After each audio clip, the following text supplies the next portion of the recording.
नमस्ते प्यारे बच्चों। और हमारा व्यंजन संधि का टॉपिक चल रहा है, उसमें आपके नियम 1 और नियम 2 करा दिए हैं। आज है नियम नंबर 3, तो उसको हम अच्छे से समझेंगे।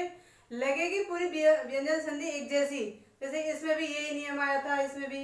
लेकिन जब आप गौर से पढ़ेंगे, और हाँ, तुलनात्मक अध्ययन की पूछ रहे थे आप। तुलनात्मक अध्ययन का मतलब ये है, आप एक टेबल बना लें, जो भी चीज आपको कठिन लगे, जैसे आपके प्रकार हैं वाक्य के या फिर सर्वनाम के, तो उनमें आपके जो सर्वनाम के 6 प्रकार हैं उनको लिखेंगे, उनके एक एक उदाहरण लिखेंगे।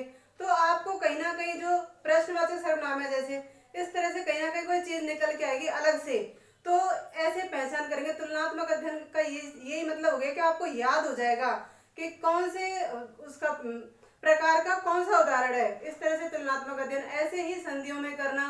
नियम लिख लेना आप। नियम नंबर पहला, के प्लस ये आया, ऐसे आए थे कोई भी स्वर ऐसे।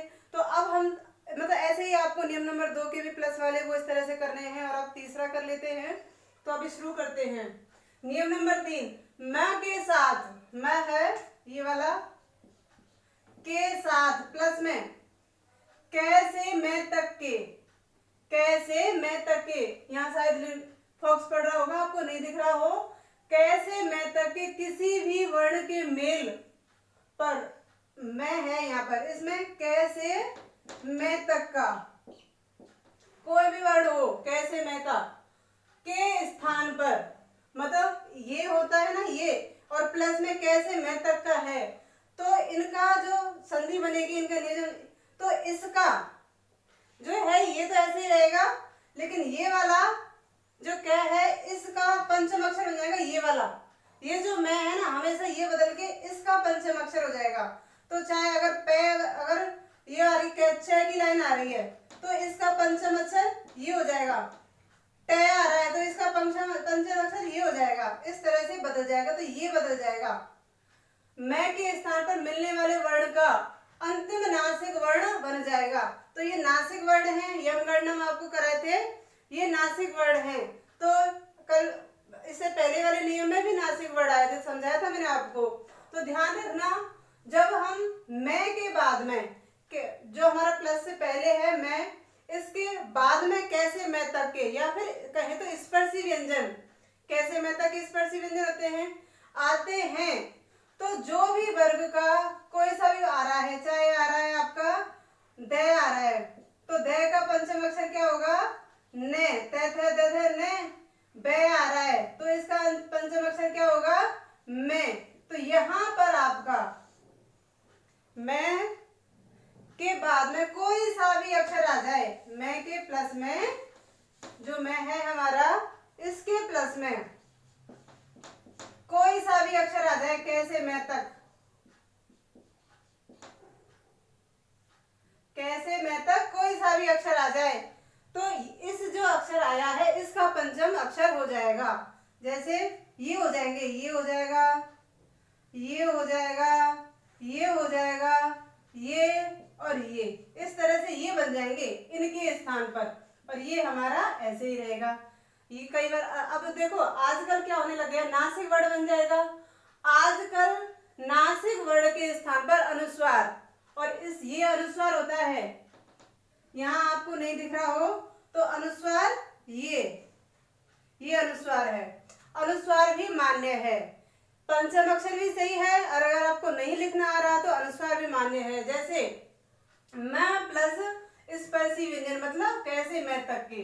अब संधि का नियम बनता है, सम प्लस कल्प, सम प्लस कल्प, मैं आ रहा है, सब में मैं है, ये देखो इन सब में मैं है, बाद में कैसे मैं तक का कोई भी व्यंजन हो तो कै है।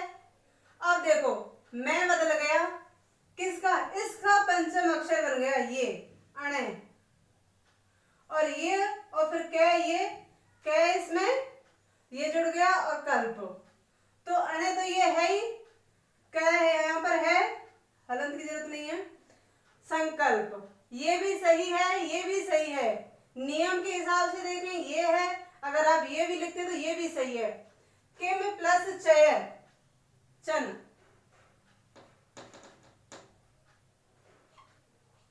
के में प्लस चन, मैं है, मैं तो आएगा ही प्लस से पहले, क चट, मतलब कोई भी हो, कैसे तक।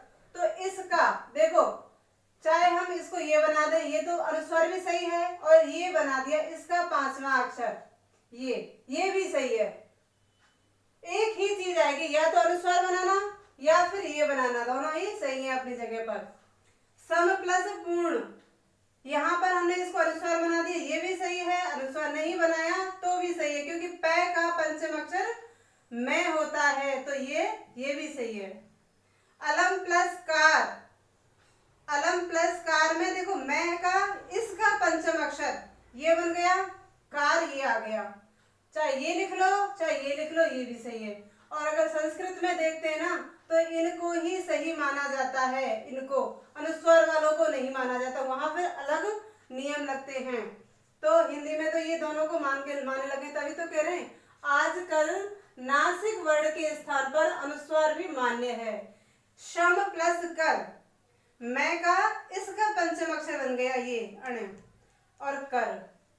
तो इस तरह से आपकी ये वाले नियम को ध्यान रखना, मैं प्लस कैसे लेकर मैं तक, जो कैसे मैं तक आए हैं उनका पंचम अक्षर हो जाएगा। तो अच्छे से पढ़ना प्यारे बच्चों, धन्यवाद।